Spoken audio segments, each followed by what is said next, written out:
Hello everyone, welcome to the new video. अभी college में आए हो, 12 पास आउट हुए, कॉलेज में जाने वाले हो, ठीक है। तो जो ये 3 से 4 साल तुम रोड मैप कोर्सेज देखने में निकालते हो ना, उससे कई ज़्यादा ज़रूरी फाइनेंसेस भी है। आप कॉलेज में गए हो, अभी पॉकेट मनी मिलना स्टार्ट हुई है, घर से 1,000 रुपये, 5,000 रुपये, 10,000 रुपये। तो भाई इसे मैनेज कैसे करना है? सारे पैसे उड़ा दे, कुछ बचा के रखें, क्योंकि देखो पार्टी भी करनी है, दोस्तों के साथ घूमना भी है, मज़े भी करना है, तो पैसों की ज़रूरत तो पड़ेगी।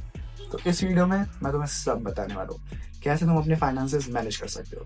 तो बिना किसी देरी के वीडियो को करते हैं स्टार्ट। इस पूरी वीडियो को मैंने टोटल 5 पार्ट्स में डिवाइड कर रखा है, जिसमें जो सबसे पहला पार्ट है वो है कि फाइनेंशियल लिटरेसी हमारे लिए इंपॉर्टेंट क्यों है।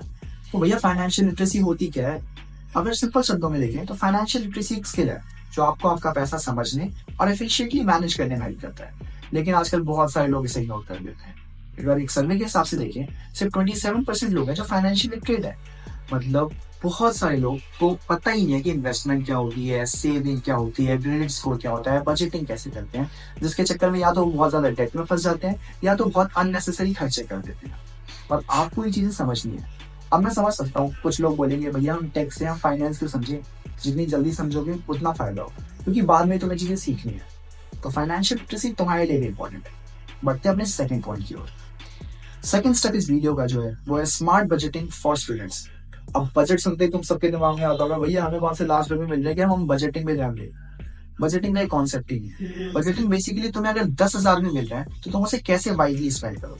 तुम्हें 1,000, 5,000 या 10,000 जितने भी मिल रहे हैं तुम उसे वाइजली कैसे स्पेंड करोगे। इसका एक बहुत सिंपल रूल है, ये रूल समझ लो तो तुम अपने पैसों को एफिशिएंटली मैनेज और सेव कर पाओगे। रूल है 50, 30 और 20। अब 50, 30, 20 में करना क्या होता है मैं समझाता हूँ। 50% इज बेसिकली तो तुम्हारी जरूरतें हैं। तुम कॉलेज जाने में जो तुम्हारा पैसा खर्च होता है, ट्रेवल में तुम्हारे रहने रेंट में जो पैसा खर्च होता है, जो तुम्हारे खाने पीने में जो पैसा खर्च होता है, ये तुम्हारी जरूरत है, तो इस पर तुम्हें 50% खर्च करना है। बचा 30%। 30% इज बेसिकली आप कॉलेज गए हो, थोड़ा तो नेटफ्लिक्स वगैरह में पैसे खर्च करोगे, थोड़े शॉपिंग वगैरह में पैसे खर्च करोगे, दोस्तों के साथ जाओगे और थोड़े कपड़े वपड़े खरीदोगे, उसमें सिर्फ 30% पैसे खर्च करना। और 20% इन्वेस्ट करो, सेव करो। वो कब करोगे? वीडियो किस लिए देख रहे हो? तो ये 20% तुम्हें वहां पे खर्च करना है। अब तुम्हारे पास जितने भी पैसे हैं उससे फर्क नहीं पड़ता, लेकिन तुम्हें उसका 20% हमेशा सेव और इन्वेस्ट करना है। बहुत सारे लोग गलती क्या करते हैं, पूरे पैसे स्पेंड कर देते हैं, कुछ भी वो सेव नहीं करते इन्वेस्टमेंट के लिए या किसी चीज के लिए, अदर रिसोर्सेज के लिए।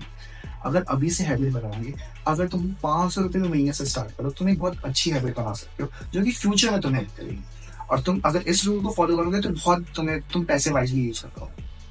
बढ़ते अपने इस वीडियो का जो थर्ड स्टेप है वो है सेविंग वर्सेस इन्वेस्टमेंट। समझ सकता हूँ कुछ लोगों को लग रहा होगा दोनों सेम ही तो होते हैं, पर अगर तुम्हें अभी तक ये लग रहा था तो ये बहुत गलत बात है। सेविंग और इन्वेस्टमेंट दोनों सेम चीजें नहीं है। अगर एक सिंपल रूल बताऊं तो सेविंग हो गया तुम्हारा शॉर्ट टर्म सिक्योरिटी के लिए और इन्वेस्टमेंट हो गया हमारा लॉन्ग टर्म ग्रोथ के लिए। सेविंग बेसिकली तुम्हारी स्मॉल फंड्स हो गई या तुम्हारी इमरजेंसी फंड्स जो तुम्हें रिक्वायर्ड होती है, वो सेविंग्स के थ्रू यूज होती है। और लॉन्ग टर्म इन्वेस्टमेंट हमारा बेसिकली म्यूचुअल फंड्स हो गया, SIP हो गया।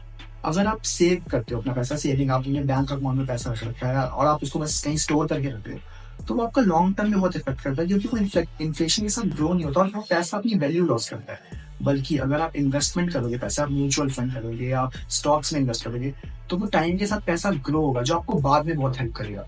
अगर मैं स्टूडेंट पॉइंट ऑफ व्यू से बताऊं, और 3 ऑप्शन जिसमें आप अपना पैसा इन्वेस्ट कर सकते हो और आपको रिस्क भी नहीं लेना ज्यादा। अगर आपको लग रहा है भैया मुझे तो पहले ही बहुत कम, मतलब मेरे पास ज्यादा पैसे हैं नहीं, मैं कैसे इन्वेस्ट करूँ, कहाँ इन्वेस्ट करूँ, सबसे risk free option FD, fix deposit कर दो। हाँ, इसमें रिटर्न बहुत कम मिलता है, पर अगर विदाउट रिस्क तुम्हें चाहिए तो ये तुम्हारे लिए बहुत बेस्ट ऑप्शन है। अगर बैलेंस देखें कि हाँ हल्का फुल्का रिस्क ले सकते हैं भैया, ज्यादा रिस्क नहीं लेंगे, म्यूचुअल फंड SIP करना स्टार्ट कर दो, हर महीने पैसे इन्वेस्ट करो, जिसके रिटर्न्स आपको बहुत बेटर मिल सकते हैं, पर आप उसमें आपको रिस्क बहुत कम हो। और अगर रिस्क से रिस्क वाला सिस्टम है ना, तो स्टॉक में पैसे डालना स्टार्ट कर दो। इसमें रिस्क बहुत ज्यादा होता है पर रिटर्न्स भी अच्छे मिल जाता है अगर आपकी किस्मत अच्छी हुई है। पॉइंट की क्रेडिट कार्ड, लोन और डेट ट्रैप। कुछ लोगों को लगता है क्रेडिट कार्ड यार बहुत सही चीज है, फ्री मनी है, जब चाहे तब यूज करो। अगर ऐसा सोच रहे हो ना तो बिल्कुल मत सोचो, क्योंकि क्रेडिट कार्ड अगर तुम्हें सही से यूज करना आता है तो तुम्हें बहुत बेनिफिट मिलेगा, पर अगर नहीं तो एक ऐसे ट्रैप में फंस जाओगे ना डेट के, फिर कभी बाहर नहीं निकल पाओगे। कुछ सही तरीके जो है क्रेडिट कार्ड को यूज करने के, वो है मंथली स्पेंडिंग का रिकॉर्ड रखो, इंटरेस्ट फ्री पीरियड का यूज करो, सिर्फ 30 से 40% क्रेडिट लिमिट यूज करो। और क्या चीजें नहीं करनी है वो है मल्टीपल क्रेडिट कार्ड बिना जरूरत के कभी भी मत कभी भी मल्टीपल क्रेडिट कार्ड यूज मत कर। लास्ट और फाइनल स्टेप है इस वीडियो का, how to start investing as a student. बहुत लोग ये क्वेश्चन पूछते हैं, भाई हम तो स्टूडेंट है, हम पे ज्यादा पैसे भी है, हम कहाँ से इन्वेस्टमेंट स्टार्ट करें। मैंने पहले भी बोला है, सिर्फ अगर 500 रुपए भी है तो उससे भी इन्वेस्टिंग स्टार्ट कर दो, बस स्टार्ट करो। मैंने कुछ रिसोर्सेज के लिंक दे रखे हैं डिस्क्रिप्शन में, वो लिंक जरूर चेक कर लेना, क्योंकि उससे आपको इन्वेस्टिंग की बहुत नॉलेज मिलेगी। और ध्यान रखना, नॉलेज से अगर इन्वेस्टिंग करोगे ना तो बहुत रिटर्न मिलेगा, और अगर बिना नॉलेज के करोगे ना तो गैम्बलिंग में फंस जाओगे, और उस चीज से बाहर आना बहुत डिफिकल्ट। तो ये कुछ तरीके थे जिससे आप अपनी फाइनेंशियल लाइफ सुधार सकते हो कॉलेज में रहते हुए। तो अगर आपको अच्छा लगा हो तो प्लीज बताना, और भी क्या टॉपिक्स वीडियो चाहिए। ये मेरी सेकंड वीडियो है यूट्यूब पे, और मेरी वीडियो बहुत ज्यादा रॉ होती है, ज्यादा इसमें एडिटिंग होती नहीं है। I will improve that, but मुझे कमेंट्स में जरूर बताना। और इन्वेस्टिंग स्टार्ट कर दिया, 500 रुपए से ही करो, पर करो। और याद रखना, क्रेडिट कार्ड के ट्रैप में मत फंसना। तब तक मिलते हैं अगली वीडियो में, तब तक के लिए बाय।